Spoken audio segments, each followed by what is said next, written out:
Getting really nice out today. Sun's out. Not sure what the temperature is, but it's definitely, I would think, in the maybe 40s. And the sun's out nice and bright, so it's going to get warmer. So I decided to start the final part of the roof. I didn't want to do it when it was super cold because aluminum needs to expand and contract, just like a lot of materials. But your metals like aluminum, especially thinner stuff like this, will do it more. Now having a white roof helps because it decreases the temperature fluctuations, or at least it tones them down a little bit because it's not sucking up the sun as much. So I didn't want to do it. It was like 20 degrees out yesterday, but today we're in the 40s, and I decided to start putting on the extended drip edge. I had it bent, some of it, and this is like, so I wanted to get the green done first, and then I can do this after this is on because that's not hard to miss. So what it is, it's the salvaged aluminum. You can see a couple of them right there. They are, I think, are 10 inches wide, 10 or 11. And I bend them at like 4¼ inches. So there's 4¼ inches up here. And then the rest is down here. It's a pretty, it'll bend, but it bounces back really good. So if this bends down, this will most likely bounce back pretty good.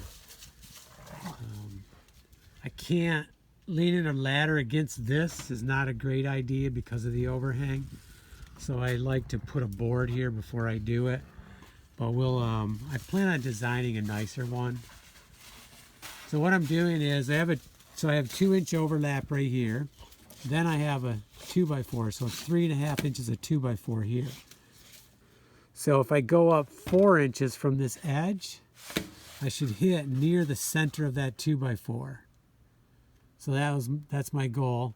I'm doing 4 inches from that edge also, but I had to see where the 2x4s were and make sure I hit them. You don't want to hit in a crack. You don't want to hit between two roofing boards. It just isn't going to hold as good. If you do that, first of all, try not to do it, but if you do it, then you're going to have to put a piece in or something, or caulk it or something to make sure that holds. I just try not to do it. Hopefully I do not do it. I have worried about hitting in between two boards, like if two boards came together right here and I hit right exactly in the center, that would not hold good. So maybe what I should do is before I put these in, I should check underneath and see where my rafters are, because I would know that, I don't know if you can see that, they're every 12 inches. So as long as I don't hit, like I know there's one right there because that's lined up. So I don't want to put one exactly right in line with that because I could potentially do that. So what I've been doing is I'm coming up here, I first slide them in, doing an overlap of about 4 inches. And if you want these nice and even, bend the bottom one up a little bit so it's got a little bit of up pressure against this one. But it doesn't, it's not a big deal if it's not. It'll just look a little cleaner if it is. So I come up here and mark it with a pencil and ruler, tape measure. Then I go down and get my, because I don't have my belt on. And then I get my screws. These are the ones I salvaged from on the top roof of Zehr Estate.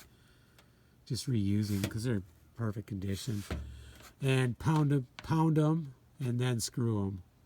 It's just a lot easier if you're not in a rush. It's just easier getting them in, especially these that have a little gate go on. So they want to twist a little bit more than a brand new one. But so there we go. The roof is looking great. Put our extended drip edge on,